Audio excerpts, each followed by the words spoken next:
Hey, Finroo here. How you doing? Welcome along to Homebrew Wednesday, number 33 on a Friday. So, I wasn't going to do a video this week, but I thought I'd better get one out because I've just pulled this beer. This is the Black Rock Pale Ale, and it's rather good. So I thought I might give you a bit of a look at it, and then we'll have a chat. Let's have a pour.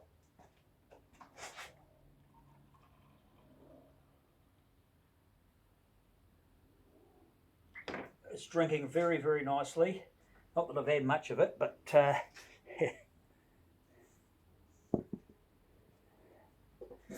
yeah, here it is. That's the Black Rock.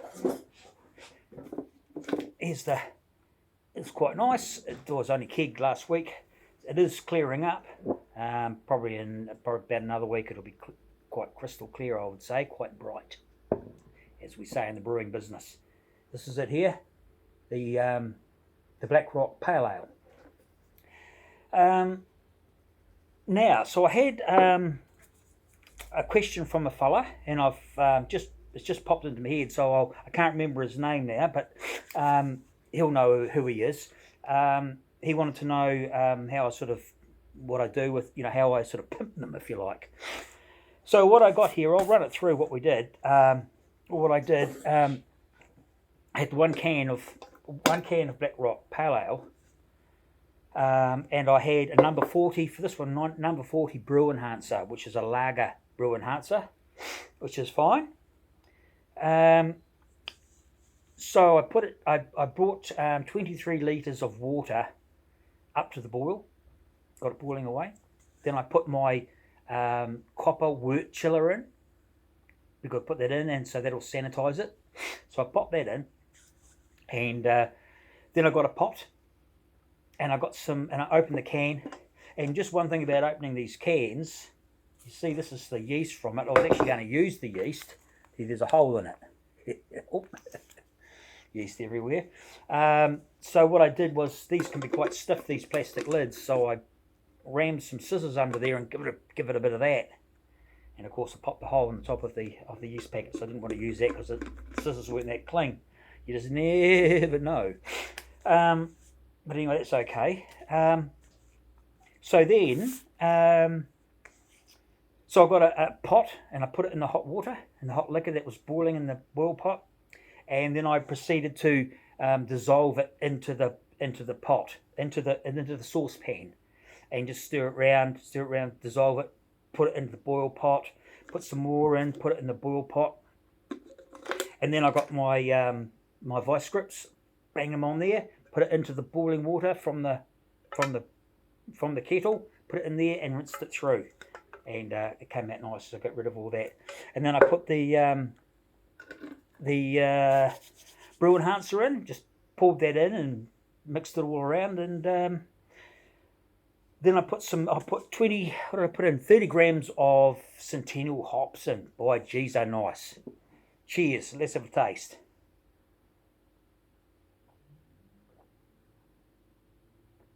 Ooh, it's a beautiful beer. It really is. So there was 30 grams of Centennial hops at 20 minutes. Got it all boiling again.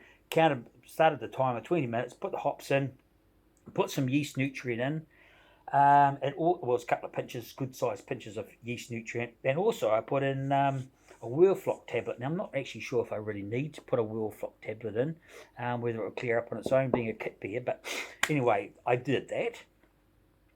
Sometimes it doesn't actually matter why you do things. If you just want to do it, you do it, right? Cool. And then so that was 30 grams and those other things in at 20 minutes. And then at 5 minutes to go, I put another 20 grams of Centennial hops in as well. So what to say, the 5 minutes. And then the buzz went off, so it was a 20-minute boil all up, and I cooled it down fast with the wort chiller. And then I put in some, this is the last of the US-05. It was the 5th generation, pardon me, 5th generation US-05. My OG was 1042. Final gravity was 1009. And so that gave me a ABV of 4.4%. Love it. So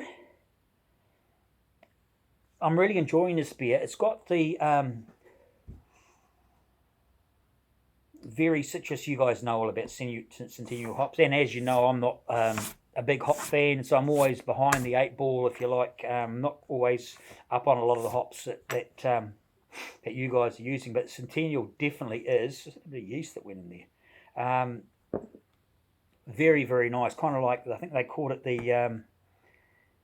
I looked it up and it said Centennial Hops Info is a very citrus, pithy rind, a nice citrus bitterness. Yep, like it's got, yeah, definitely that pithy citrus bitterness. That I really, really like.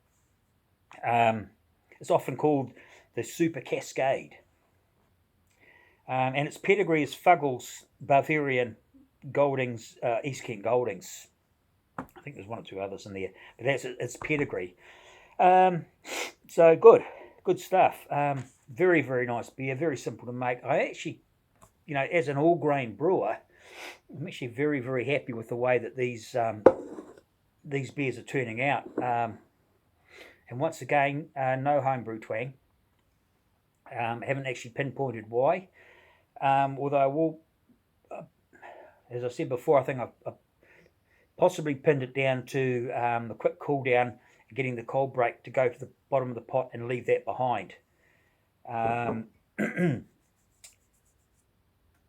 don't know for sure, but that's what I'm thinking. Now, what I'm going to do after the next brew, I'm going to get, it might be a stout or it might be another pale. I haven't 100% or a brown.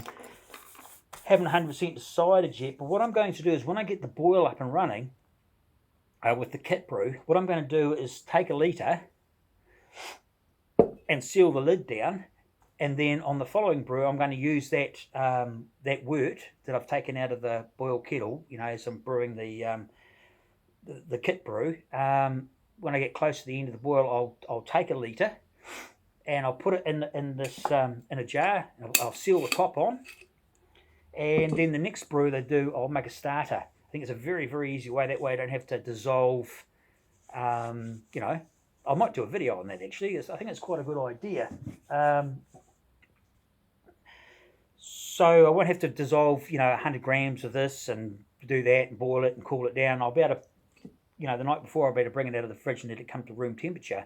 Then the next day I'll be able to put it in my flask, which is over there, and pitch the yeast with a bit of nutrient, and away we'll go, Bob's your firkin.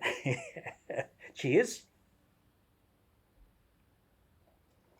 So that's it. I've just cranked the smoker up out there, and I had a lot of trouble getting it going. I think I smoked out the whole neighbourhood, but she's up and running now. It's got all the pine cones are going down, so I'm going to smoke some steak and some chicken, and that'll be me for the day. So thanks so much for watching. Oh, nearly forgot.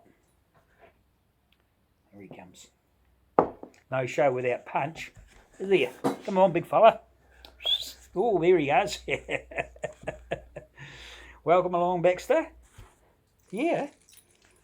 He's really... I've been in bed a lot the last couple of weeks and haven't been too well.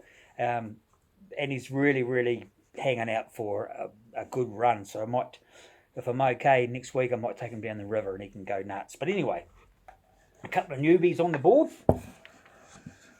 What do we got? We got Big Banana. Big Banana Brewery from Ireland. I'm pretty sure he's in Belfast, Northern Ireland. Love his channel. Really, really good. Very, very funny guy. Puts a lot of effort into his videos, and just he loves brewing. And I really like his style. I've been watching him for many years. Underneath him is my mate, Don's Beer Reviews from Scotland, and he's really nailing these. Baxter's going nuts here, so he's really nailing these beer reviews, and he's even started doing whiskey, which is pretty cool. I like whiskey. What have I drunk this? I had sheep dick. No, I didn't. Australians would say typical bloody Kiwi sheep dick. Yeah, sheep dip, which is apparently what they used to do, the farmers in Scotland, they would hide their whiskey when the excise man came in barrels labelled sheep dip.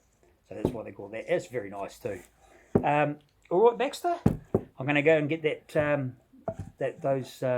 steak on and that chicken on, that barbecue, and start smoking. So the list is brewing. List is getting bigger. Thank you so much for watching. If you're new to the channel and you're into brewing, please like and subscribe if you want to, and leave a comment, and we'll chat, and we'll catch up. So cheers everybody. You take care, and brew on.